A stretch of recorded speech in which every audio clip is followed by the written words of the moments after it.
Black Dog After Dark is recorded in a video store by people who have been drinking. We swear a lot, and there's spoilers. It's not safe for work, unless you work in a video store and have also been drinking.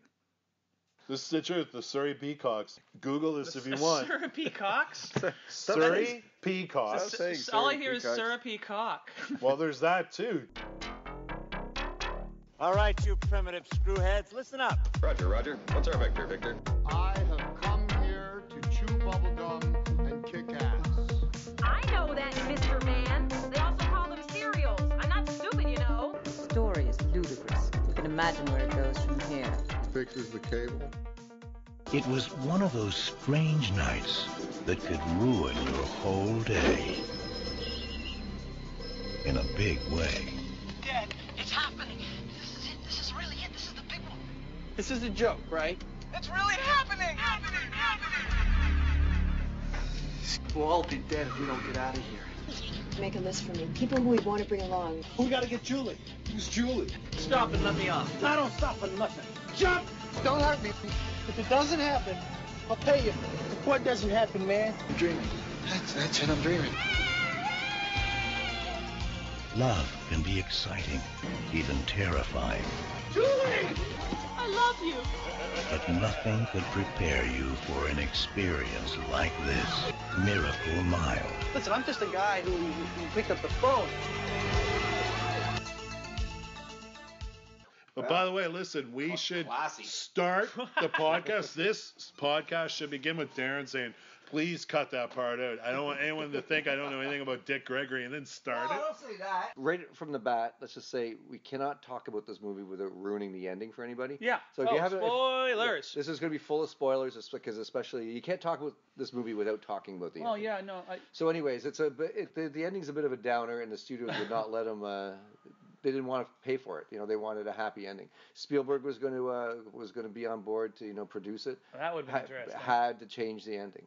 So he ended up selling the script, and then he had to buy it back, and then he ended up finally getting a little bit of money. Nicolas Cage was going to play the main guy, and then it was Kurt Russell. And then, jeez, that would have been so different. It would have been way different. I don't think either of those guys I don't think would either would have worked. Yeah. Nicolas Cage, I think, would have been a better choice, because that would have been like not showing off so much Nicolas Cage era. Yeah, and Kurt Russell's he's so much of like a sort of a macho well, he's kind not of guy. sensitive enough. I wouldn't buy him as a anthropaleontologist or whatever it is that I thought he was Anthony Edwards does. He's a museum worker, right? He was a trombonist. He played in a jazz band. He's not a museum worker at all. No, he's in a jazz band. He worked at the La Brea Prehistoric Museum. We may as well start then and there. We'll just drop in with this movie. The movie begins in the museum. He works there. He doesn't work there. No, he's hijacking a school tour. He's just there by himself. He's killing time and before he's his gig. witty, and he's flirting with Mayor Winningham, the co-star. And he's actually hijacking. It looks like that at first, that he is indeed. He's wearing like a blazer and everything. I know. So he's pretending that he works there. He's talking to these kids, and then this woman comes over, and she acts kind of weird, and she then says, he has to go away. This is my school tour, young man. Something along those lines. Because she's the teacher, and he's hijacking. Okay, well, it. I mean, it's not really. It's not an important detail. It's very important, actually. What, that he hijacked? Why he's at the fucking museum matters that much? Well, the fact that he's bonding with those kids so fast, and it is important because that's where he meets Mayor Winningham. Well, I know, but he could have been. He could be it working shows there and meet Mayor Winningham. He's a wonderful. He could have just been hanging out. But I understand what you're saying. He could have been a pervert, and they could have taken this in a horror movie direction. If this was made now, he'd be a pervert. He sounds like a pedo. Yeah, but he's not. Of course. Who I've been in England. Madonna syndrome. I say pedo instead of pedophile. But well, how's that Madonna syndrome? I don't know, because everyone made fun of Madonna when she lived in England for a couple of years. And all of a sudden, was talking like this. I took my vitamins, and I spell tires with a Y. I'm English now. Did we mention? At the start of all the podcasts, we talk about if we've seen the movie, our first impressions, all that kind of stuff. That's what. We haven't done that yet. I was going to steer us into that. No, we just jumped. We don't. I guess we don't really need to. I mean, we can. I wouldn't mind. Because this movie has sort of a through line of evolution in it as a subtext. Mm-hmm. We can evolve the podcast, or we can just go back to doing the same old thing. Well, let's just work it in right now. How we talk about right now. So as it was your pick, I believe, Darren. I guess you should start. Well, where did you first see Miracle Mile? I don't know if I've ever seen it before. Because it's one of those movies I've always seen the box. I've probably taken it home a few times to watch, but I have a vague memory of the late 80s and possibly watching it. Going in, I thought it was a romantic comedy. Oh. Yeah, I didn't know it was it's world sort scenario. of a romantic comedy. So you didn't know anything about this when you were watching it. No. That's probably the best way to see this movie. Yeah, it was a blast to watch. I guess I should say my final. Well, we'll save for what we thought of it, or declarations of love or hate until the end of the podcast. But no, I've always wanted to watch it, and it's like, I'm gonna finally watch this motherfucker. But on the box, he's like standing on top of a taxi cab. Yeah, but he's hugging Mayor Winningham, and it's like, oh, it's Anthony Edwards. He's like to me, he's not the guy that's gonna be in like an end of the world thriller. I don't know why. So I was a little surprised. Yeah, but you're not entirely wrong. Alex, when did you first see Miracle Mile? 10 or 11 or 12 years ago. I was just hanging out with some friends. Somehow Miracle Mile came up in the conversation. I had never ever heard of this movie, and I saw it without knowing anything about it. They refused to tell me anything about it, and I was completely blown away by it. But yeah, you brought it up again, and I was really interested to rewatch it. I enjoyed it so much. I thought you would have jumped at the opportunity because you bear such a striking resemblance to Anthony Edwards. I bet you have stories. I have too many stories about that, but I'm not kidding. Alex is the spitting image of Anthony Edwards. Not so much now, but when he was on ER in the late 80s, early 90s, I looked like that guy from Revenge of the Nerds, and I could never place what character they meant. I never heard Top Gun. USA. I never heard Top Gun. I always heard either you look like the guy from Revenge of the Nerds or Gotcha. Oh, Gotcha! He was in a paintball, right. which I've never seen. I believe it co-stars Linda Fiorentino. I think so. I saw Gotcha in the theater. Anyway, by the time he got cast on ER, was this Dr. Mark Green, you know his name? At that point, it coincided with me going to college in Montreal, and we had the exact same pattern of baldness, and I heard every day, I'm not kidding, hey, you look like the guy from ER. So much so that I went out on Halloween as that character. So you might as well own it. And I had an engraved nameplate. It didn't say Dr. Green. It said the guy from ER. And then the real Anthony Edwards showed up. Oh, and they wanted to shoot one of them. Yeah. I'm Anthony! I'm Anthony! Yeah, Clooney stood between us with the revolver. He had his Caesar haircut from ER, and he's like, couldn't choose which one of us to shoot. I could have totally conned people. I'm not joking. I'm glad you resisted the temptation to use your powers for evil. I remember Miracle Mile. Again, I've said it on this podcast, probably every single movie that we've done. Late night, 1 o'clock in the morning, KVOS TV 12. I had no idea what it was about. I didn't know it was an end of the world movie. No. Similar to you, I think. It was like thinking it was a romantic comedy. And it starts out that way. And there was like I probably watched 2 other movies that night, just staying up past my bedtime. Wow. Wish you could stay up that late and watch movies. I never bothered to rewatch it, but I remember being hypnotically entranced by it and thinking it was a super interesting movie when I was like 12 years old, where it had that formula that I love, which is just an incredibly simple, high-concept premise, and then throw as many obstacles within that framework. Yeah, that seemed to be like a lot of movies had that kind of theme in the 80s. Yeah, Quick Change and After Hours. After Hours, Into the Night. Planes, Trains, and Automobiles. Yeah. Into the Night's, I was trying to think of a pairing, and that one escaped me. I bet we're all going to have the same pairing.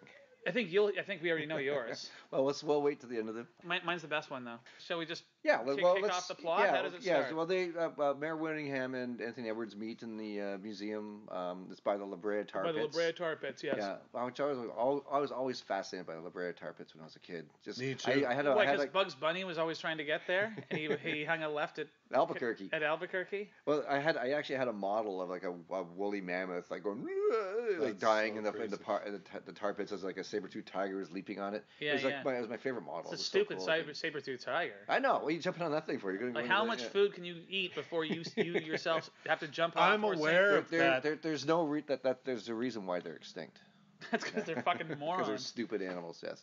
Well, I just remember that La Brea Tar Pit image from an encyclopedia that we had, and what broke my heart is that as the elephant or as the mammoth is sinking into the tar, there's like the mate and the baby mammoth on the shore watching it happen. That broke my heart as a kid. God. I think that's in this movie too. Jeez. You can see them in the shot. I think they were like laughing at him. They were mocking him. They pushed The King Lear of woolly Okay. mammoths.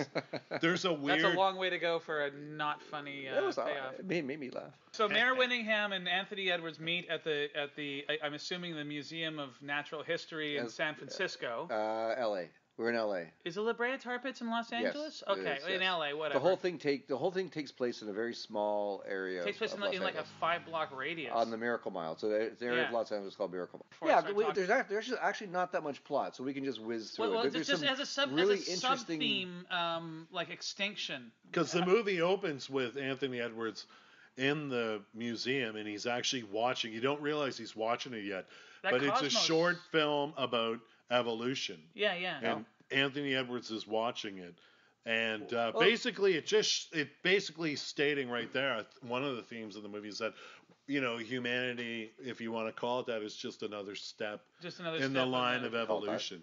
You know? And that animation. drop in It's the weird pot. because that animation is from the Carl Sagan series Cosmos from the Okay. 70s. I don't know if you guys ever watched it. No. Of course, and we have it here at Black Dog Video for rental. Yeah, and it's the Neil deGrasse Tyson one is great too. I've seen that one. But I haven't seen it yet, yeah. it doesn't hold a candle to the Carl Sagan one. But that animated piece, it's weird because it doesn't have Carl Sagan's voice. So I Maybe they wondered couldn't whether get the, they can get the rights to Carl Sagan's narration or It's a something. very low budget movie, so maybe they spent all But the how money. much could in- Carl Did you Sagan hear the other possibly- reference to Sagan though? In the He movie? was commanding. Well, top we'll bring dollar. that up later. Anyway, so don't remember yeah, either, so and we were just sort of now the three of You us don't? we were sort No. of quarreling about what the hell Anthony Edwards is doing there. Should- I was should- under the misapprehension that he was an employee or at least a volunteer. No. Turns No. out he's just a horrible, creepy pedo who We goes to don't- the. he's not No, a he's pedo. not. I do not want to hear the He's- word he- pedo. No, in he's just a tonight's nice gentleman episode. who has a good way with Because people, it has and nothing to children do love with and him. just and He's approaches children flirting. and pretend and chats them up when, This is when back there's in no the grown-ups 80s. around. This is back in the 80s When when every- everything was He's cool. that very mostly- special episode of Different Strokes was all about a pedo, and that was in right. the 80s.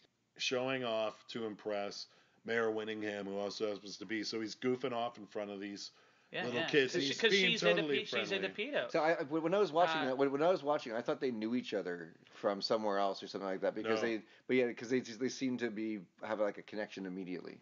So I thought they were familiar with each other earlier, but obviously they weren't. Love at first sight. There was my love at friend. first sight. Yeah, she was the girl of his And- dreams kind of thing, and she was into him, and he- so they hit it off immediately. And he doesn't he doesn't work up the guts. Oh, okay. It starts with a voiceover, which I always hate. I think Fight Club is the only movie I've ever seen where I thought it works. let's call him by Harry as his character. Harry, yeah. Harry, yeah. And the thing with the voiceover is there are so few movies where it's consistent, and this movie is not consistent. It starts out with a voiceover. I don't even remember the voiceover. Yeah, it's a narration. It's his inner monologue, and he says like, it took a billion years of evolution for people to come along, and 30 years for Harry to meet. Right. Mayor Winningham. Who's narrating it? He is. He is. In And his he's- head. so- It's his thoughts, right? So he calls himself Harry. Yes. Well, Okay. it's like No, he's just like for me. Well, like maybe he refers Harry to and himself as Knucklehead. Harry. You know what I mean? Right. Anyways, and so then Not insane. so he's capering for her. He's being quite charming. Capering? Yeah. Is that a thing? Yeah, he's like flouncing about Flouncing. like a twat up on the heath. I've seen you flouncing about like a twat up on the heath. You spent way too much time in England. Well, no, that's just from with Neil and I. Put that down. Are you still looking at DVDs? He's like a child. You're like a child. Put that down. So he chickens out, but then she comes back, and they have this really wonderful day together. Yeah. It's not really that important. The setting is important. Yeah. They meet her grandparents who are Almost immediately. Yeah, who hate each other. She's buying a hot dog. Oh yeah. Okay. So yeah. Well, so, not right away. They meet, and then it cuts to a couple of dates later. Yeah, it is. It's a couple of dates later. Same day. No. Yeah, that's the same day because he's. It's the same day. It's Yeah. the same day because this whole movie takes place in one day. That's the thing. I heard that, but I didn't get that impression from watching it, and I'll argue why I didn't get that impression. Okay. It Immediately, they're on another day. It seems like his outfit looks similar. She's wearing completely different clothes. She had to go to work. And she has her grandfather, but no, she's suddenly watching him play with that band. No, okay. That's the next thing, and she has on a totally different outfit. Because he was playing later that night. That's right. Yeah. At the museum. But was he playing at the museum? Yeah. No, it was a fundraiser to save the Pan Pacific, which was a huge auditorium. When he's playing trombone outside, there's a big banner that says Save the Pan Pacific. Right. And you can see this Art Deco structure behind him, and that is a famous auditorium dance hall. I thought that's where they had to go. It was used for the set in Xanadu. It was the dance hall they reopened in the horrible Olivia Newton-John movie Xanadu. I love Xanadu. There's no indicators that this is in one day, and even the night when he oversleeps and misses her, she's basically inviting him over to the hotel room, or basically implying that they're finally going to like consummate this thing. She says, on your third date, I'm going to fuck your eyes blue. Screw your eyes blue. Screw your eyes blue. And so I'm thinking, okay, this is 3 days later. He's already meeting her mom or grandma. Which is well, but it was by accident. They kind of ran into them in the park, I think. She definitely brought her granddad a lot as a date. Yeah, he goes to buy Anthony Edwards a hot dog, and then all of a sudden the mom shows up. The hot dog thing was kind of weird. But the grandmother shows up. It's just like, wait a minute, so they live like a block away from each other? And By the way, it's a tube steak. I had a tube steak, that's right. That's what I thought it was. Yeah, and that's my band's name, too. We're going to be appearing this weekend, and we're going to be doing surf guitar versions of the Tangerine Dream soundtrack I thought it was going to be all of Miracle Mile. Oh, I love a good tube steak. Yeah, well, who doesn't? It's a really gross word. It just makes me think of feces. I like it. Makes me think of something else, but anyways, let's so they plan to meet after her shift at the diner. Yeah. Which, by the way, is like the world's coolest looking diner. Oh, it's amazing. Totally. So photogenic. Yeah. I love it. If it's still there, I totally want to go. And she works. And her shift is she works like.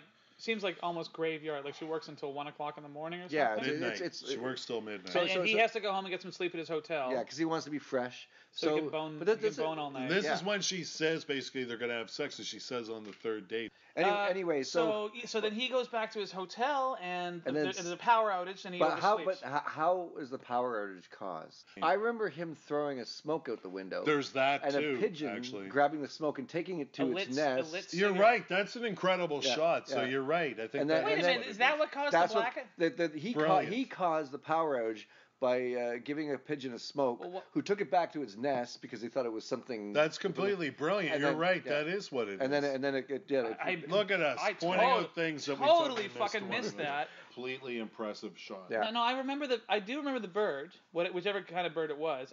It's a peacock out in Surrey. Why is the peacock in Surrey? Oh, have you not heard the news? Because that's where they all smoke. No, I'm not joking. There's a feral community of peacocks. This is going to sound really weird because his voice is all disembodied. Alex has just informed us that in Surrey, where I grew up, there's roving gangs of peacocks, which is kind of horrifying because they're big, aggressive, horrible birds. They've apparently, here's the weird thing. I read a news article recently about the Surrey Peacocks. No, that's not a sports team. No, I was going to say a gang. Or a gang, yeah. Or a gang. This is the truth. The Surrey Peacocks. Google this if you want. Surrey Peacocks? Surrey Peacocks. All I hear is Surrey Peacock. Well, there's that too. According to one news article I read, they've been there since 1975, but a different news report. So have I. So they're really old then. They were introduced to the area when it was still farmland in the early 2000s, and then when the farmland got bought up, the peacocks remain. They've only become really a huge issue lately because homeowners are saying their vehicles are being destroyed because when a peacock sees its reflection, it thinks it's a competing male, and it will destroy it. So cars are being destroyed. But peacocks are they're like fragile little wispy birds. No, they're not. Hold a mirror up to a peacock and watch him destroy you. I will. Don't you dare! I'm going to Surrey. I double dead dog dare you. I'm going to Surrey tomorrow afternoon with all my mirrors, and I'm going to see what happens. And go antagonize some Surrey peacocks. Yes. So he accidentally oversleeps. Yeah. So he oversleeps. He wakes up and he sees that the American flag is on TV. It's signing off television. It's 3:45 in the fucking morning. Yeah. And he rushes to her diner. And this is where we're introduced to. Which is crazy. Like he expects her to still be there 3.5 hours later. So he gets to the diner. And we are now introduced to the most every character actor in anything ever in the 80s is I was in like, that I know diner. that guy. I know the only person I didn't recognize was a transvestite.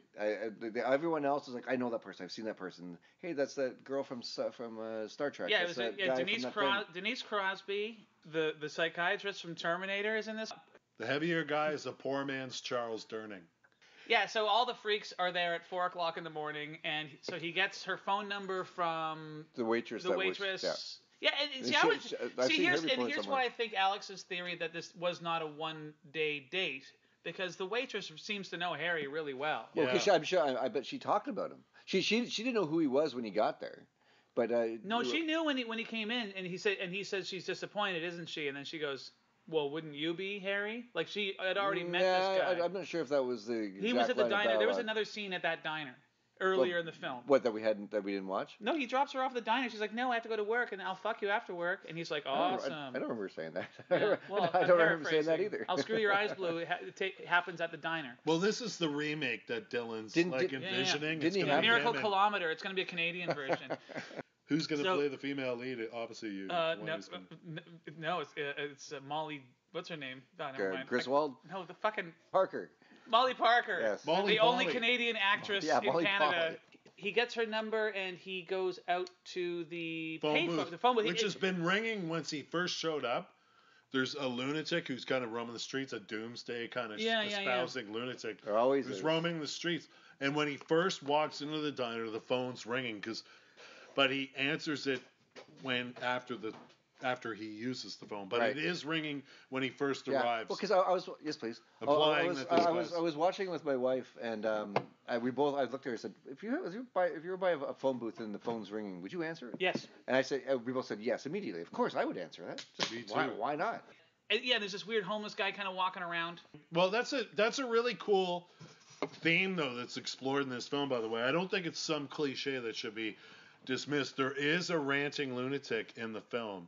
But that really, there's one outside, in this room right now. That's true, espousing like it's all over. Mm-hmm. That's what's so fascinating with the movie, because it does address this later when Anthony Edwards himself, middle class, totally privileged white guy, gets into that position. Yeah. People start questioning, should we believe you more? Because you're this straight conservative. And there's even a moment. There's a moment. It's true though. About 20 minutes about 20 minutes further into this movie, they're in a truck together, and for some reason the homeless guy's in there. I even wrote down why they bring the homeless guy. I know, why is he in there? And but Anthony Edwards goes, "Who are you?" And then the homeless guy goes, "Who are you?" Yeah. And it's like there's like this little trade-off. Yeah. Also, when Anthony Edwards is ranting in the restaurant for the first time about what he's heard on the phone, the transvestite also says, "Hey, if I was saying this, no one would believe." Okay, but me. no, they don't know what it is yet. True. Yeah, it's true. So he goes to get a USA Today, and then the phone rings, and he assumes it's Mayor Winningham calling him back. Like, I guess she's like star 69 or whatever. And so he answers the phone, and it's a guy, a very frantic young man claiming to be in a nuclear missile silo. Who's somewhere in Idaho who or something like that. somewhere in Midwest or something. Denver, isn't it? Yeah. Doesn't matter. And North Dakota. North Dakota, that's it. Dad, they've launched the missiles and just unloads, and it all sounds totally like real because he's using like military terms that some knucklehead wouldn't have thought of. Just the immediacy and frantic, his voice was, you think, this is legit, right? Yeah. And then Anthony Edwards says, who is this and whatever, and then the guy realizes, he's like, oh my God, I hit the wrong area code. Is this my dad? But instead of hanging up, when this guy realizes he's hit the wrong area code, he actually says out loud, I hit the wrong area code. I was trying for my dad in Orange County. Right. And he keeps talking. It's like, why don't you hang up and then call your fucking dad? Which is important for the... It is important, but it still works for me. He's just thinking out loud. He's got someone on the line, too. And it's like, you might as well tell him.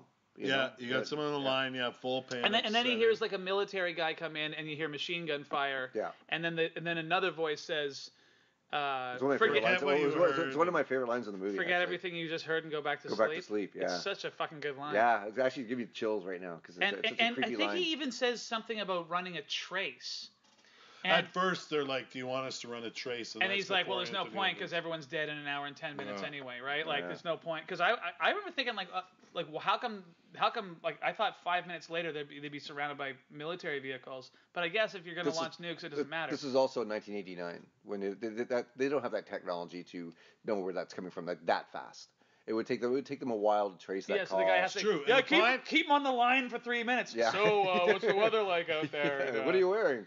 They make fun of that really well in Police Squad. They do a spoof of that where they put a tap on the phone. It's literally a tap like it's in water. Yeah. But the woman's like, "You have a train coming from Detroit at this speed, and you have a train coming." She's doing all those skill test questions to keep them on the line. Okay, so he hears this message, and then he's freaking out, and he doesn't know whether or not he should freak out. Yeah. Oh yeah, and the guy says specifically, we're launching in. No, he says in an hour, and you'll get it back in an hour and 10 minutes. He says that the missiles have gone. You'll get it back in about an hour and 10 minutes. He said they're gonna hit in like 4. Because I remember he looks, it's like 4:07. Yeah. And I did the math, and it was gonna be like 4:57. This is the one of the biggest tonal shifts in a movie that I've seen, because it's gone from like a romantic comedy. It's like, he missed the date, and now it's turned into like a fucking nuclear thriller. Yeah. Which to me, I love those kind of things. It's great. Yeah. And there's it feels like it's in real time, because this movie has loads of very subtle tracking shots.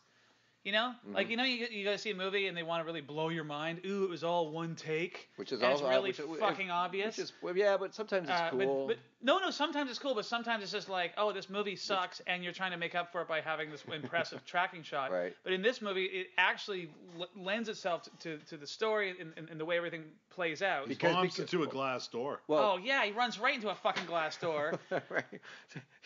And then that was an homage to Fellini too. Was it? Yeah.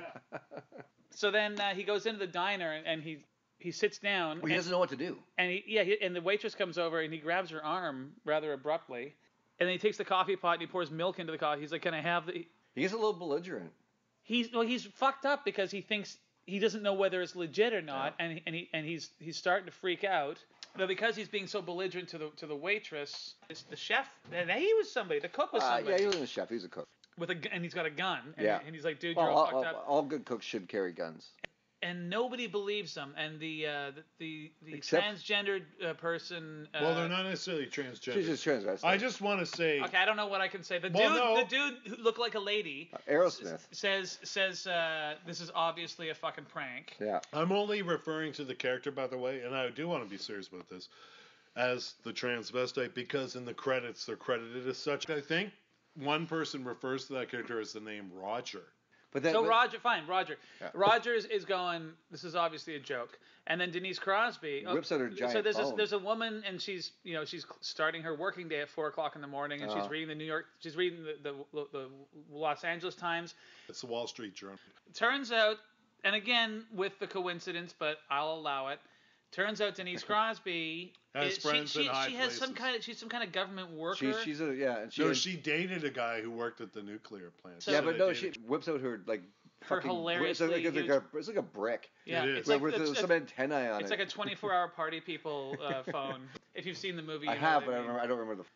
No. You're thinking of Shower in a briefcase on SCTV. Yes. and blow dryer in a briefcase. Yes. No, I think you're thinking of the other. Bad influence. It's called Deterrence, and it's Kevin Pollak as the president, and he's in a diner because the snow is so bad. Right. When he's on the campaign trail, he has a nuclear showdown, and he has to run it by these people in the diner, as opposed to like his. You've never heard of this movie? That's an interesting premise. I've never heard of that movie. Deterrence? I just don't buy Kevin Pollak as the president. Post-Trump, I can buy anyone. Okay, now I would be thankful for Kevin Pollak as the fucking president. Okay, so anyways, turns out Denise Crosby knows some people, and she pulls out her big brick phone, and she makes some phone calls, and she's like, that's really weird because they're all they're evacuating. They're all taken off to South America. They're all taken off to the South Pole. And that's what convinces the cook to go, fuck this shit, Whitey. And he fucking because he's black. Oh, he's right? black, right? Yeah. And he does actually sound like that. Yeah. And he gets a shopping cart and just loads it up with all the fucking canned goods. You might as well to take to Antarctica because you're going and back in Antarctica. He aims a gun at Harry and says, like, was that shit real, Cracker? And does he say cracker, which is like it's like my favorite insult of all time. It's kind of the best. And Harry is just like, why the fuck would I make this up? Yeah. Rogers, if I were saying it, no one would believe me, and that's another really interesting kind of comment on class in this movie. They do that a lot. There's little shots within like assumptions we make about each other based on our appearance. Well, and the film intelligently sprinkles that in. I'll bring up a few other examples. Well, if you were in that situation, but in as one of the people in the diner, and some guy. He's well dressed in an 80s gross looking suit because it's the 80s. And he plays trombone. It's the worst suit since Jeff Daniels' suit in Something Wild. Yeah, he's got there's some bad clothes in this movie, but it's the 80s. Yeah. Anyways, but if you were there, what would you? And this guy was ranting, and it just happened, and he told you exactly that. What would you think? Would you think? Well, that's the thing. And what would you think if someone quote unquote like presented in this movie a transvestite said it? As opposed to someone dressed in conservative clothing or anyone else. Or like or the homeless guy. If the homeless guy had answered the phone, I'd probably dismiss it and go whatever and get nuked. The cook, he has a big van. Everyone piles into the van. They're heading to the airport. It's by the way, a catering van. It's called Fat Boys, which I found really charming. It's a catering van. It's a nice little detail. So he gets in the back of the van, and Denise Crosby is arranged for planes to leave to Antarctica for these people, but she's also arranged for a helicopter on top of a building for Anthony Edwards because Anthony Edwards is going to stay. Yeah. He's going to go find Julie and get her to the airport. So they have like a small amount of time to get in a helicopter and get to the airport. This is something I felt when I watched this film for the first time over a decade ago, and I still found it plausible to think this if I were watching this for the first time now. Like I re-examined, was that impression valid that I had or whatever? And what I thought too is I got the impression that it was such a coincidence, the Denise Crosby thing. I thought at some point, is she a crazy person he's met in the diner? Yeah. Can she really arrange all this? It is a bit of a leap to have somebody, but still. But I'm not putting it down. I think it adds in some ways, it was by design. Yeah, well, it moves the plot. At this point, you're also arguing too is like who's telling the truth here and who isn't. That's why I love about this movie. The whole way through, you don't know if it's real or not. It's true, and also this is where another really interesting class commentary I really think that this script has is when Denise Crosby, when they're in the back of the van, she's like, "Let's contact great minds." Right. The waitress, who they imply is kind of young. She's probably not the best educated, whatever. The character speaks in a slang. She's suggesting people like Joyce Brothers, more or less like celebrities that are presented on TV is important. Yeah. And then the other guy is the guy who's sitting next to her. Yeah, the Paul Provenza guy, the young grease monkey guy. He's more or less name dropping. I don't think he knows a lot of people really. Yeah. But at this point, she's on the phone calling different people, and she actually says at one point, and I paused it and rewound it and listened to it again to make sure. She says, "Mr. Sagan, yes, I know this is an awkward time to call you, but I have some horrible news for you." Oh. So it's the second reference to Carl Sagan in the script.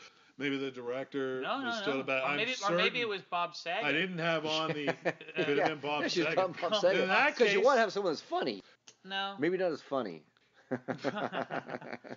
Yeah, and he name drops Dick Gregory. I remember. He says Dick Gregory. Dick Gregory. Well, Dick Gregory. You're joking, right? Civil rights. Well, you're joking. It's civil rights. Well, why would Darren know who Dick Gregory was? Well, he was a legend. He's still alive. He made of course. I was thinking he was like the Phil Silver show or something like that. No. He's a comedian from back in the day who Let's became. just edit that out. He knows who Dick Gregory is. He became a civil rights activist. Okay. He's like pre-Richard Pryor black comic. Anyway. Let's just edit that Dick Gregory. Please do. I don't want to sound so stupid on this podcast.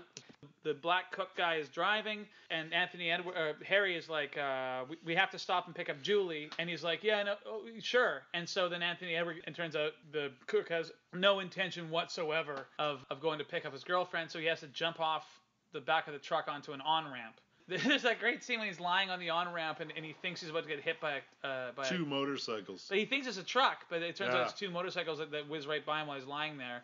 He pulls out a gun, And there's this guy who's got a bunch of stolen car stereos in the trunk of his convertible car, and Anthony Edwards gets into the passenger seat and he makes the guy stop. Yeah, he makes the guy stop. And character's black. His name's Wilson, and he has a car trunk full of stolen items. Car stereos and stuff like that. Yeah. And so he drives him to Julie's place. And then this is when the movie starts to get darker and more serious. Yeah. It's still, for me at this point, I'm still thinking comedy, romantic comedy, because... But this film, I think, displays signs of romantic comedy throughout. Yeah, totally. It does, and that's what I really liked about it, because it's just not all one thing. And and especially when they, I'm not going to leaping ahead here, when they get to the gas station. Yeah. That's for me is like, holy fuck, actually, that was crazy. Something just occurred to me. So he jumps out the back of the truck. That's the last we see of Denise Crosby and Paul Verhoeven. That's it. So they they don't even make it to the helicopter. We don't know. We don't know what happened to them. And by the way, they weren't going to the helicopter. They're going to the airport. Oh no, they were going to the airport. That's right. And she set up the helicopter for Harry. Yeah. If he can get to the airport in time. So he wants to get to Julie's place, pick up Julie, and then go right to the building, to the top floor, and get in a fucking helicopter. Yeah. And the building isn't too far from Julie's place. Okay, everything's in this small area called Miracle Mile. Like a neighbor. This would be like if it all happened in East Vancouver. Exactly. Like Commercial Drive. Commercial, and if the Biltmore was the tower that they have to get to, like it's not too far, because he pushes her in a shopping cart at one point. Yeah, so he. I thought that was an homage to Animal House, by the way. Homage. Everything's an homage with you. Your life's an homage. Also, I never made it through Animal House. So. Well, there's a scene with a woman in a shopping cart, and it doesn't end happily. Oh. And I think that this film was like, hey, let's try to add a bit of hope to the idea of a woman in a shopping cart. Idea of a woman in a shopping cart. Maybe it's a metaphor for the commodification of femininity. That's the fucking intro clip, right? Anyways, he finds her apartment. Wait, then. Is this before the gas station? No, it's after the gas station. Yeah, it's after the gas station. So we have to talk about the gas station. We have to talk about the gas station. Because the car, he figures that the car doesn't have enough gas to make it to Julie's place and then back. Then the airport. Yeah. So he which is on top of a building. At gunpoint, he forces the convertible driver to go to this Wilson. His name was Wilson. Wilson. So a gas station that's intended only for taxi cabs. Yes. And then but he doesn't know that. He just, because there's a gas station, get in there and get some gas. Well, he says Wilson says that's only for cabs. They won't serve us. And then Anthony Edwards is like, I got a gun. And so Anthony Edwards goes to use the phone, tries to reach Julie. And then the guy who works at the gas station, who is also a character actor, he's more than a character actor. He's a legendary crime writer. It's Eddie Bunker. Oh, that's right. It's Eddie Bunker. Eddie Bunker. He's also in Reservoir Dogs. Yeah. Brown. And he also wrote Straight Time, which became an excellent Dustin Hoffman film. Because he did Time. He was a ex-con crime writer. Yeah. So the shit hits the fan, and Eddie Bunker's got a Edward Bunker, by the way, in the credits of this film. Edward Bunker. Not to be confused with Edith Bunker. Or Archie Bunker. Yeah. Yes. Or Nuclear Bunker. Bunker. Yeah. Hey, so he goes in Bunker. I don't care if he's a crime writer. We're looking for some actors that have names similar with like a nuclear. Jenny Missile will play the lead. Yeah. Frankie Silo. Dylan Warhead. Yeah. And Darren dying slowly of radiation poisoning. How'd you know that was my last name? Eddie Bunker pulls a sawed-off shotgun, and the cops can suddenly pull up, and the shit's about to go down. Again, because this film also is all about, on some level, assumptions. Exactly. At this point, no one knows whether or not. Because there's a black guy possibly stealing gas or I think he's obviously assuming that if it were Anthony Edwards just there, trying to pump gas, he'd come out and, buddy, can I help you somehow? Yeah. But he comes out and makes the totally racist assumption that the Wilson character is stealing his gas, But everyone's got guns. Cops show up. And so Wilson is like, fuck, I got a bunch of stolen stereos. I'll do 10 years. Yeah. Even though he's not really thinking but we're going to get nuked. Anthony Edwards has been lying to people about That's right. He has been told him a chemical cloud coming in. Yeah. So they don't really freak the fuck out. He actually tells Wilson it's not. He doesn't say it's chemical cloud. He says it's a meltdown. Or a meltdown. He gives different stories, but how the hell can you explain what's really happening over and over again? Exactly. It'd be boring. Because people are kind of guessing at him. Yeah, and people are kind of guessing. Like, is it this? He's like, yeah. Because the point is, they just got to get out of there. He doesn't have time to explain all that shit. So the cops show up, and Wilson is standing there with the gas pump. So he douses the cops in gas. Them and get away. But then they start shooting. No, the lady cop, like a woman, fires a warning shot. and sets herself on fire. Which is one of the most horrifying things I've seen in the movie. I forgot that happened. I couldn't believe they did that. And in then the second cop falls on top of her. Yeah. So then they have to get the fuck out of there. So Anthony Edwards jumps in the cop car, and then Wilson, for whatever reason, I still can't figure why did he get in the back of the cop car? Why didn't he get in the front of the cop car? He's in the back of the cop car. Because I remember he gets out of the back of the cop car, but like I've been in the back of a few cop cars, and there's you can't fucking, there's no handle. No. Like you have to be let out. There's really no legroom there either. Oh yeah. It's terrible. And there's no bottled water. No, I know. And there's no Wi-Fi. There's no seatbelts. Yep. Oh yeah. So Anthony Edwards drives to Julie's place, and he says, "Hey Wilson," like an idiot. He goes, "I'm just gonna leave the cars here, the keys here in the car. I'm gonna run upstairs and get my girlfriend." You're cool, right? You're not gonna drive away in this cop car at some point because you have to go get your sister. And the cops are probably after you because you stole a cop Wilson. car and just murdered two cops. Yeah, and blew up a gas station. Oh yeah, and the well, gas even station. though it's really involuntary homicide of the two cops. Well, nobody knows that. Of course they wouldn't. When the cops hear two cops are down, they've been burned alive. They're going after the guy that stole the cop car. Who are they going to hear that from, though?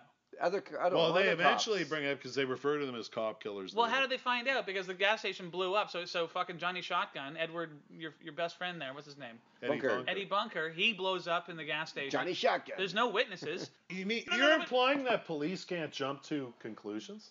Has he got Mary Winningham? Yeah, he has Mary Winningham. For some reason, she's drugged or something. Okay, so right? she took a Valium to go to sleep. So she's drugged. We're way off track. To get back to it, Anthony Edwards shows up in the gas station. He says, "Wilson, in 4 minutes, honk the horn. I got to run upstairs and get my girlfriend." No, not in the gas station. Sorry. Her place Julie's apartment. So he goes upstairs to Julie's place. We don't really need to get into that fucking, I think, frankly, totally unnecessary and lame subplot about the couple getting back together. Not at all. Are you crazy? I like. That's the one thing I didn't like was the fact that this impending disaster brought them back together. They realized all their differences were petty. Wonderful. This is the end. Are you joking? And they wanted to be together. I thought it was ham-fisted. When she sees them in the car at the end, and they said, "Nah, fuck you That's guys." That's one of the most poorly delivered comedy scenes I've ever seen. I didn't think it was a comedy scene. When they start arguing, I loved it. Yeah, I liked. I worked for me too. I like the scene I remember is them in the car and she's trying to convince them to come with. And they said no, we're gonna go to the place. Breakfast. But they're together. Yeah, the bit when she starts driving and she's grinding the gears and he's like, "God damn it, Ethel, don't grind the gears." No. I thought it would be funny if they just started arguing and then that was it. But instead they had to stop and go, "Here we are arguing at the end of the world." But let's get back to the way Dylan's explaining now is kind of making me not like 83 it. minutes. Although I did like it. Long story short, he goes upstairs. Julie's been taking a Valium. So Anthony Edwards puts her in a shopping cart. Which one would do? That's the first thing. Well, because Wilson steals. Because he's taken off. Wilson takes because he's got to go get his sister. And because he saw Animal House. Shopping cart. Okay, so then the old people decide to drive and make up their fucking differences. And it's the car she hasn't driven in years. It was so charming. It was nice. It was a nice little touch. This is not the time for that kind of shit. Like, no, I think it was. It was just a little bit of humanity, a little bit of levity in this horrible, escalating, intense situation. The street scenes have people like trying to grope strangers. It's getting a little. It's getting just. So he's pushing her in the shopping cart, and she wakes up. I guess she's all doped out, so she's not. This is weird that you're pushing me in the shopping cart. Where the fuck am I? She assumes, again with the assumptions, she assumes, oh, this is some romantic thing where you're going to take me for a fucking a hot air balloon ride at dawn. And he's like, yeah, sure. And he's pushing her towards that building where the helicopter is. Right. He's pushing her because she's doped out. He can't carry her. Yeah, because he's pushing her to the helipad. Have you ever tried carrying Mary Winningham anywhere? Yeah. She looks like she'd be really light. Well, you'd think that. Well, like any human. It's late at night. You haven't slept well, you know. It's hard to carry her, you know. Especially with that, 80s hairstyle she has. Yeah. She's an odd character, that Mare Winningham. She's wonderful, actually. She won an Emmy for an incredible movie. Great movie called George Wallace. Plays his totally She picked plays on George wife. Wallace. Gary Sinise plays George Wallace. She plays his long-suffering wife, and she's incredible. It's weird. That's weird because she's also in a movie that I love. I'm pretty sure it's Mare Winningham. Is it Almost Fire? No, and not Singles. Georgia. With That's a good with, movie Jennifer too. Jason Leigh. Jennifer Jason Leigh. No, I fucking love the movie Georgia. I've never seen it. You've got Georgia on your mind. That was good. Is there a needle scratch? That was actually really good. Anyways, so he's pushing her in a shopping cart it's about 4 blocks, and he gets her to the fucking building. He's like, we have to go up. The elderly couple are like, we're just gonna get incinerated. They don't quite say it like that. Yes, they do. I'm gonna go eat a big old fucking diarrhea breakfast and not worry about the shit I'll have to take in 24 hours or whatever. Fucking, they have their moment. That would have been a great line. It's like, finally, I can eat hot. I can eat hot food and not worry about diarrhea. So I not care about it anyway. So they get into the building. At this point, the world does not know. It's still just after hours kind of. Yeah, but the word is kind of spreading a little bit. A little bit, because there's those 2 chicks with the machine guns, and they're awesome. Oh, I forget it. The chicks with the They're wonderful. They're only briefly in there. No, I don't. They remind me of the 2 crazy women from 5 Easy Pieces. Going to Alaska. Yeah, I love that movie. Yeah, brilliant film. They remind me of the 2 women from 5 Easy Pieces. Yeah. So they go into the elevator, and Mare Winningham is just sort of coming around. At this point, Anthony Edwards is still lying to her about the hot air balloon, and they get up to the top. They get up to the top of the building. He could have been a serial killer. She would have been easy. Push her on the street and fucking shot This the movie car. could have gone in any direction. Could have. Yeah. And they get up to the top, and the fucking doors open, and then there is another amazing character actor, Kurt fucking Fuller. Yeah, he was for me. He is the most bizarre thing in this movie. But yeah, because he's like doing drugs. He's half naked. Well, not yet. He isn't. Not yet. No, he's not. He's okay. all he's. Maybe that's later then. Bringing someone's personal belongings. Oh right, he's angry. He's really angry. Up to the helicopter, and he's apparently doing this for money. He's arranged a pilot to come in from somewhere for big money. Yeah. He's probably half asleep. He's probably under the influence already. Yes. And he's being awoken with the news that the nukes are on the way, and you have to get people out I don't of think he knows about the nukes. I think he does, because the way he reacts later. It's still like a cloud or something, like a meltdown, right? He's just some kind of tough, crazy dude, and it's like a business proposition's been made for him. He's delivering these and he's so pissed off about it. He is. Yeah, no, he was. He was a standout in this movie. If you don't know who Kurt Fuller is, the Hulk Hogan vehicle, No Holds Barred. No Holds Barred. Kurt Fuller plays the evil wrestling owner, and at one point he's screaming at one of his, he's screaming at his staff, and then his female like assistant comes in and says, "Would you like a cup of coffee?" Whatever, and he just turns to her and goes, "Take a leak." And then she leaves. What does that even mean? I don't know, but that's what I know Kurt Fuller from. I've never seen him not play an asshole. I've never seen it. Like, he's got the face for an asshole. Anyway, so Kurt Fuller is loading shit onto this helicopter, and they don't have a pilot. They don't have a pilot, which leads to one of the weirdest scenes in this movie. Absolutely the weirdest scene in this fucking movie. And also, he goes out searching for a fucking helicopter pilot at 4:30 in the morning. Yeah. Can't find anyone, and he follows some joggers into an all-night health spa. This scene is incredible. He jumps onto a street sweeper.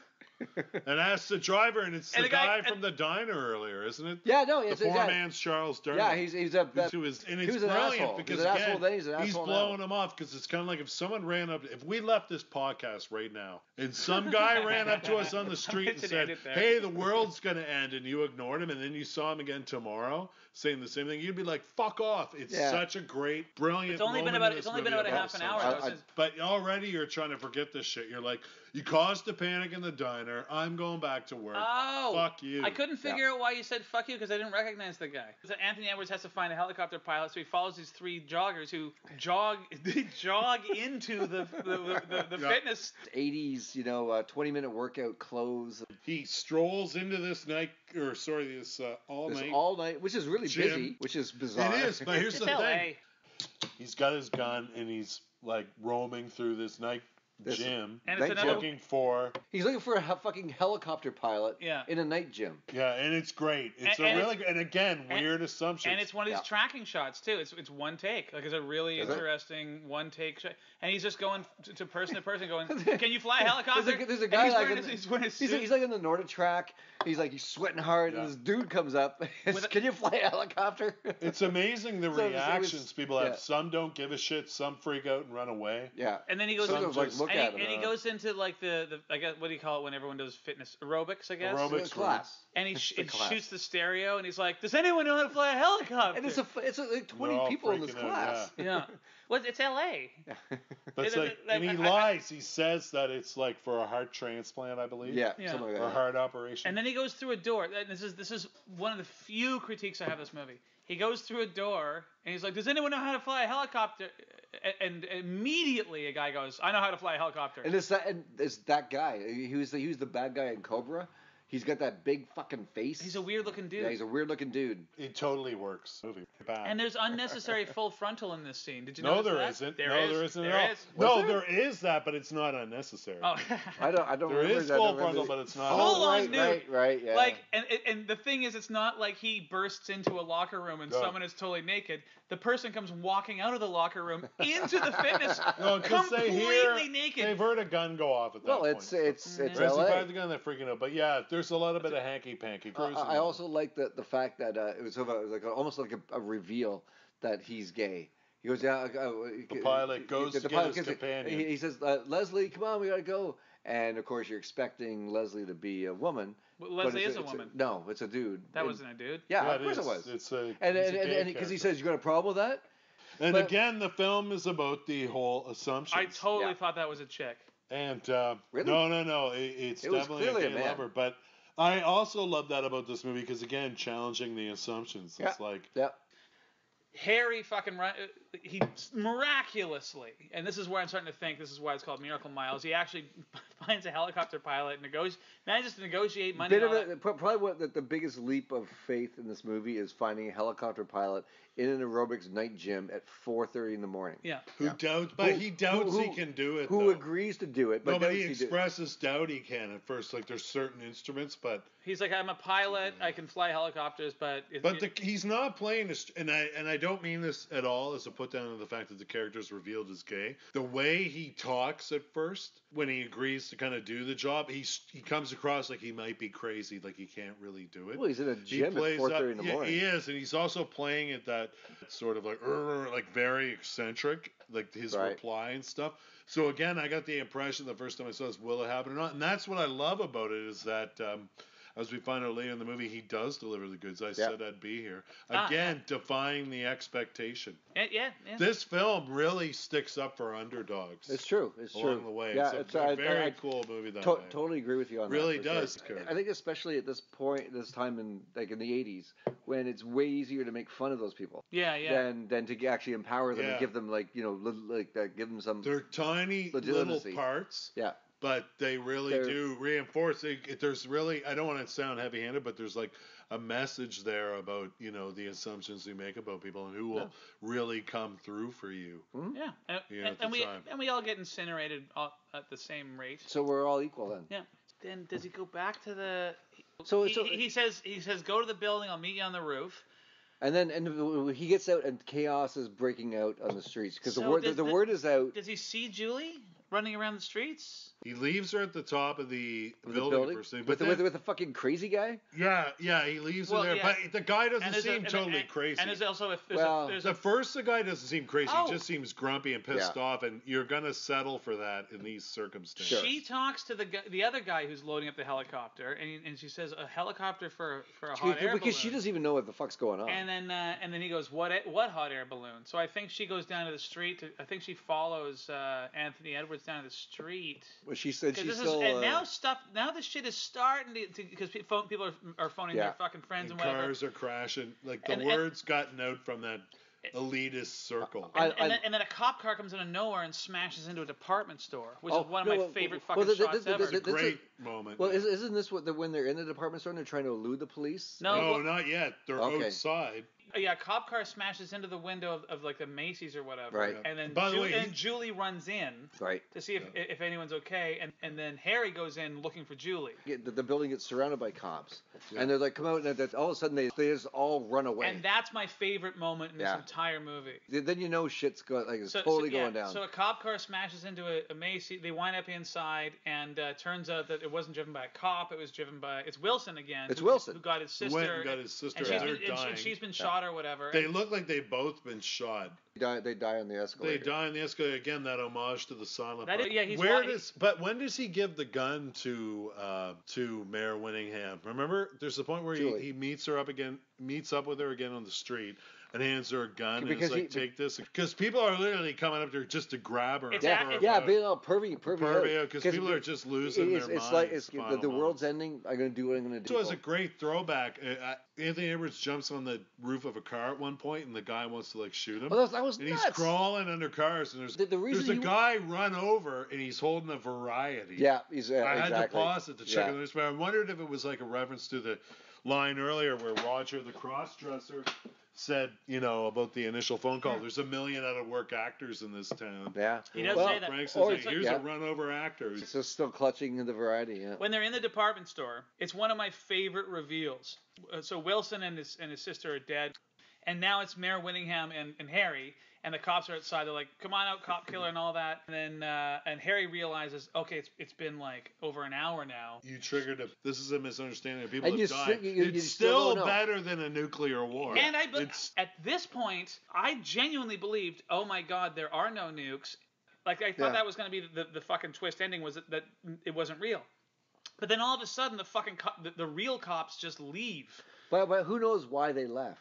They left because it was an evacuation order. We're about to get nuked. Or there was more chaos breaking out that was more important. I think it's just that they've gotten the news.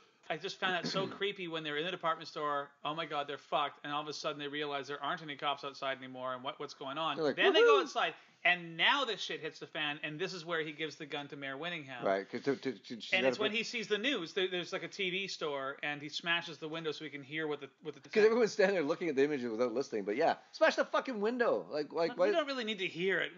When you see a reporter who hasn't shaved and he's crying and the camera's zooming around like. But this is all still happening. And also he smashes it with his elbow. Like you can't really do that with plate glass. But so he says Mayor Winningham, my love, go to. Doesn't he send her back to the building?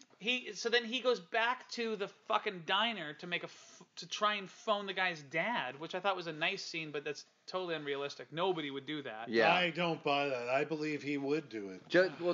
Phone from the fucking office tower. But he was also calling this just to see if this was actually real.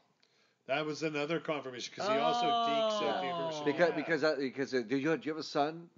No. Oh, is this like my college roommate? Like you would know it was some. So now chaos is fully breaking the streets, and he and people are going crazy. Mayor Winningham is in the building, and he's trapped, and that's when he gets up on top of the car to see what's going on. And the guys are just shooting through the roof of his car. Because he dented his fucking car. By the way, everybody has a gun in this movie. Well, because it's the U.S. I know, Jesus but Christ, every time I go down there, I try and forget that everybody does have a gun in the United States. That's when the incredible plot twist comes around, though, in this movie. He sees all this activity and insanity going on the streets, and he just finds out the Canucks lost. Fuck off. Yeah, you're pretty good tonight, actually. That would have been awesome. That joke's only about 6 years late, but it doesn't matter. It's still timely. And then the guy goes, "You stood on my car, and so you're under the car. I'm going to follow you with a gun." He kept following, and he had to go into a sewer and a pipe. Hey man, at this point, it's so chaotic. This son of a bitch has probably always just wanted to kill someone for harming his shit. Mm-hmm. And it's a license. It's the last minute. As much as some people want to like. And I keep thinking, wow, this movie's crazy. Like it's probably not gonna get any crazier than this, right? But it does. It gets crazy. He's climbing up the sewer thing, and he sees there's like a wire. It's almost like a wire. That's brilliant. And you see this face hit the. Yeah, he's looking up, and he sees people running, and then he just sees this one guy dead, and it's striking and effective. Yeah. Because you don't need to see all of the extras. No. You just need one dude. It's everything that's going on is encapsulated right there. I remember finding it particularly horrifying. Yeah. And so then he manages to find the way into the building. he meets up with Mayor Winningham in the lobby, and they go back up the elevator, and then the elevator starts to slow down and stop a bit, and they assume that, oh my God, the missiles have been launched, and they decide to bone. Oh, that's right. They do, and I love how they cut to I the shot of the rising numbers. Yeah. Right. In the place of them actually getting on. It reminds you like the train going in the tunnel and the naked gun. Yeah. The missile shooting and this is all wonderful. Well, I'm thinking at this point, and I said to my wife at this point, world's ending. Everyone says they probably want to have sex. But could you get it up? That's the thing. Like my mind's elsewhere. I'm in an elevator. But they don't actually get it on. It applies to trying to or wanting to. Yeah, I am old. Hey, but come still. on. You could still. I'd be terrified. I'd be more scared. Give them the benefit of the doubt and think they got it on. You could at least go down on a woman at the end in the end of the world. The end game for end of the world is cunnilingus. Is that what you're saying? If you're lucky. Masturbation for sure. Remember Simpsons, the episode when they thought there was going to be a meltdown and then the two people step out of the closet. The girl's like, "Am I ever going to hear from you again?" He's like, "Yeah, sure, baby." It's that mentality they're going after. But they were actually in love. Probably my favorite, the weirdest scene in the movie is when they get to the roof. Yeah, they actually get to the roof. And this really is an amazing performance from Kurt Fuller when they come off the fucking elevator. What's he doing when they come off the elevator? He's fried out of his mind. Yes. He's eating all the drugs. He has no shirt on. He's you know what he's doing? They get to the elevator. He's fucking a corpse. That's right. He's fucking a corpse. I don't remember that. Yeah, there's a dead woman on. Jesus. And he's no, it wasn't a woman. I think it was the other dude. Maybe it was. Well, there's a dead person. I think he killed those two women. Yeah, that's horrifying. he's fucking a corpse. I didn't notice that. Yeah, I was like, fuck, that's horrifying. The first thing I think of end of the world, people. I'm gonna fuck a corpse. You think that really? Always. Because that's how the podcast should start. No, he gets up off this dead body.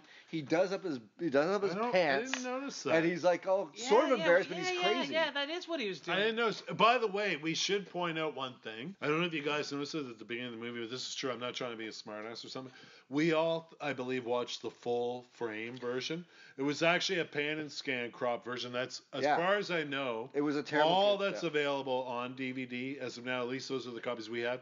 If there's a better version out there, we should get it. I believe it's on Blu-ray right now. Details like that would have been lost. Because it was actually a really terrible copy that I watched as well. Because the copy I watched wasn't so great either, but the movie's still great despite that. But here's what I'm going to say.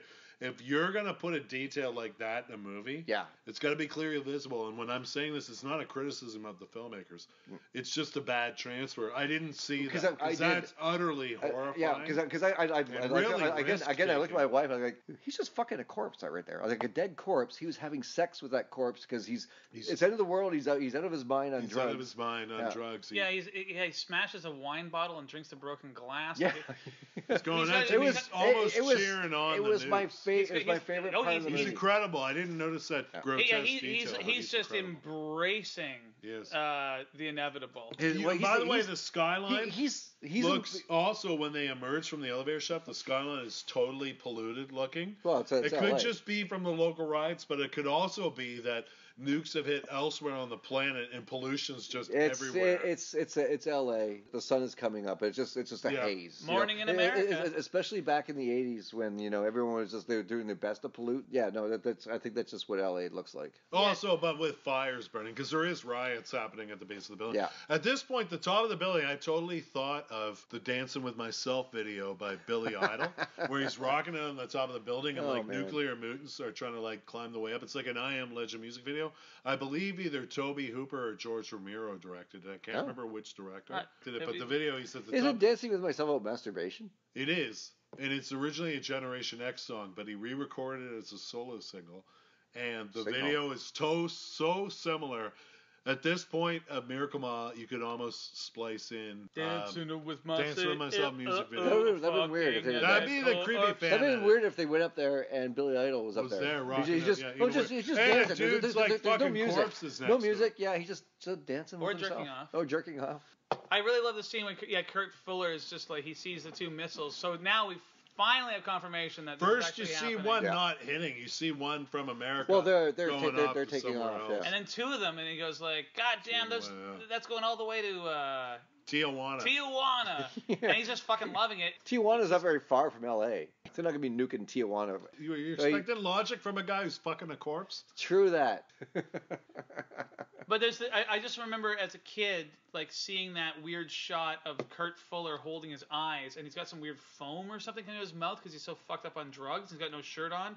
And it just he says, I took the whole drugstore. You might as well. It kind of embodied, like, the horror of nuclear war, just how... And just the depravity of humanity is, like, when all bets are off, who knows what that basic animal instinct is going to do. At one point, he's upset because he thinks that there isn't nuclear war, and he's like, oh my god, I took all the drugs and there isn't even a fucking nuclear war. Yeah. Which you would probably think at some point, too. He says, I fried my brain for another, but it's a cliche... hypothetical question up there with, like, if someone gave you $1 million, would you do this? Where it's fucking like corpse or whatever. Well, maybe not that, but I mean, I'm sure that's been plugged into the equation sure, before. Why not? But the hypothetical Depends equation, but where people are like, what would you do with your last 30 minutes? And how rotten. The last 30 minutes of your life, and how old is that corpse? again, the movie, it's brilliant the way it does that because. Again, earlier in the movie, there's like, what brilliant minds would you bring together? And they have all the characters named. At this point, it's like, how would you spend your final minutes? And it's either like helping people, looting, or like grabbing people, going crazy, like groping. Or boning in an elevator. Or sorry, making bone. Or necrophilia on a rooftop. Making bone. Or necrophilia on a rooftop, you know? Either make love in an elevator shaft or make necrophilia on a rooftop. Are those the only two options? And I love how the helicopter suddenly arrives at this part, and it could be as something I've referred to in several podcasts. You turned me onto the term. Deus Ex Machina. It's not that.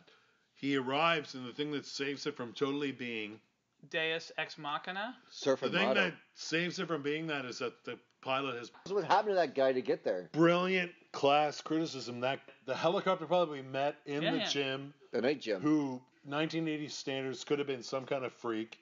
Could have been ridiculed for being a gay character. No, he comes through in the end. Yeah. He delivers the goods.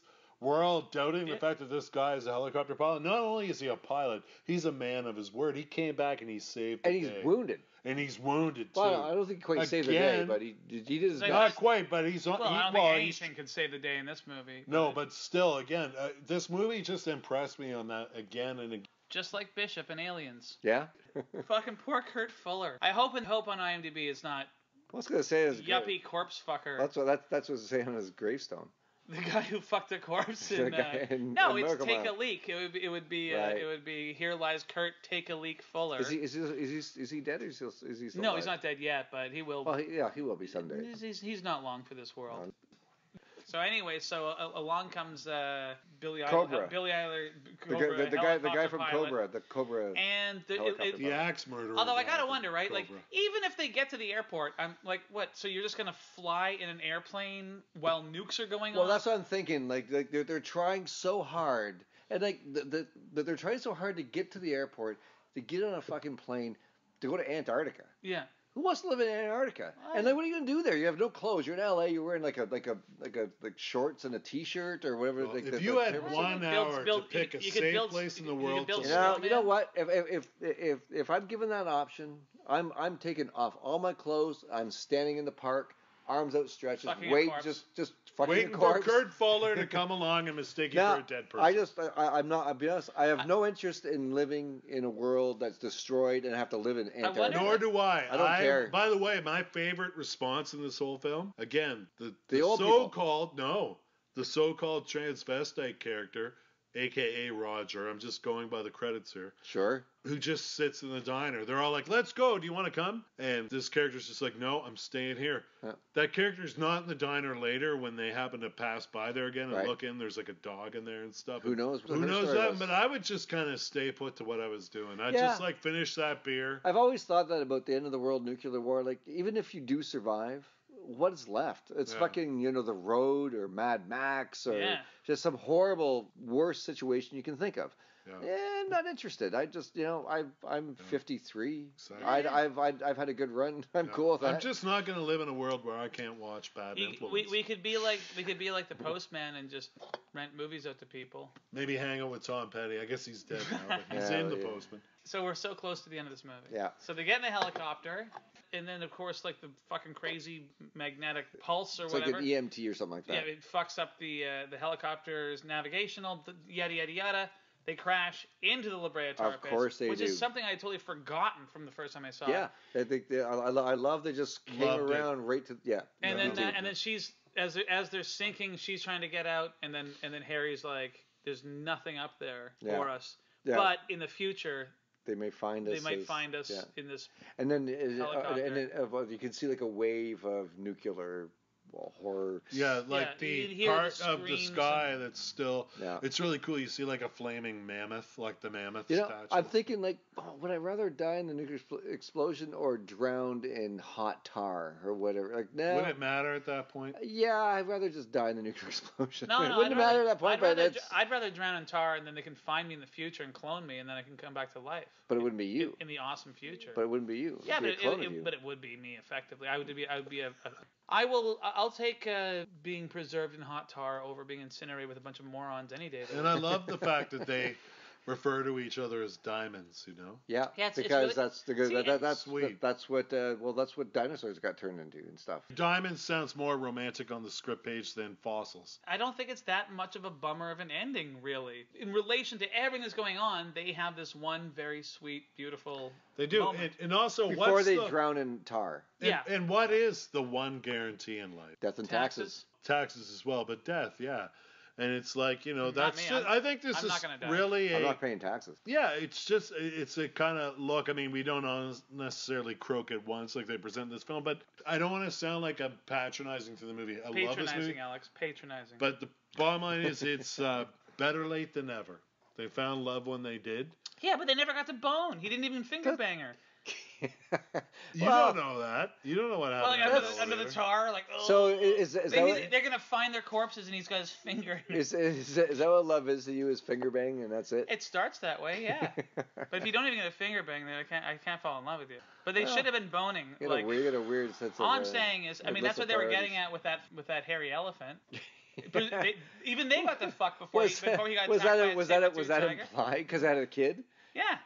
And he also says, I love how he brings up, like, at one point when she mentions about, well, we rebuild after it all ends, and he brings up, I think it's up to the insects. It's good. I guess we should just jump to the ending here without saying. Well, we're at the completely ending. how it Okay. is, but Yeah, it's over. do you want to just start with me or you? The or actual end, which I thought was. do we have to give it away? There was actually one We've thing. Okay, given the ending away. So you hear that they're sinking, and he says we're going to be diamonds, and that's the end of their story. I still, at that point, would have been great if, like, and then, like, it cuts was a to, TV or like, something. the next day, and it's news report, and it's like, Yeah. the prankster is being looked for right now. That's how the, yeah. Oh, that would have been good. After the movie was over, I said, that was a great movie, but it would have been better if it was a hoax. If you had, or Yeah. if you hadn't seen the missiles. Yeah. And I loved it. And if the helicopter went down, no, I liked it too. But what I mean is, imagine if Kurt Fuller's up there, he's all fucked up, and you hadn't actually seen the missiles, and they get in the helicopter, and then it turns out that the pilot's just a shitty pilot, and he crashes into the La Brea tar pits. But he was shot too. He was injured. Right. So yeah, he couldn't. So you don't need the EMT. Yeah. He could have just like. You know what? That movie could have been completely ambiguous.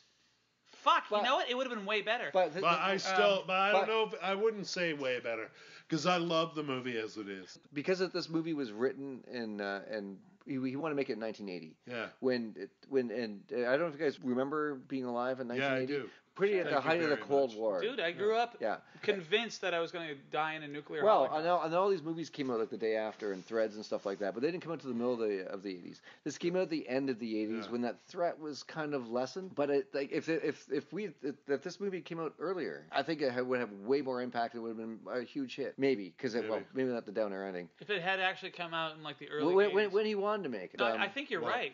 but it was- Because this movie came out in like 87, 88. 89. I think it only would have been huge though if they had cast Scott Jacoby and Christy McNichol. Oh, I had a huge crush on Christy McNichol when I was growing up. She was had that butchy tomboy, sexy jean cutoff short thing going on. I always thought she was What about Peter Tawny McNichol's Katane? As long as we're on the fucking. Tawny Katane, but only if the Tawny soundtrack can be Katane. done by David Coverdale and Webb. Yeah, Tawny Katane. Her name's I Tawny. could talk about Tawny Kitaen all night. But The okay, White so Snake video. Yes, I does know, it on the hold hood of a up? That is card. a question that has been posited by Alex, you need to say something. Please say it. Well, I was just going to offer my final. Yeah, this is a complete gem. My only complaint, it has nothing to do with the film. I guess this is up to us. If there's a better quality version of this, like on Blu-ray or something, or I'm going to endeavor to let's pick get it up. Yeah. I think the film, just the experience To was do it inhibited. justice. Yeah, just because it hasn't been given, it may be out in a deluxe version now. If it is, we'll get it immediately. However, this movie's a total gem.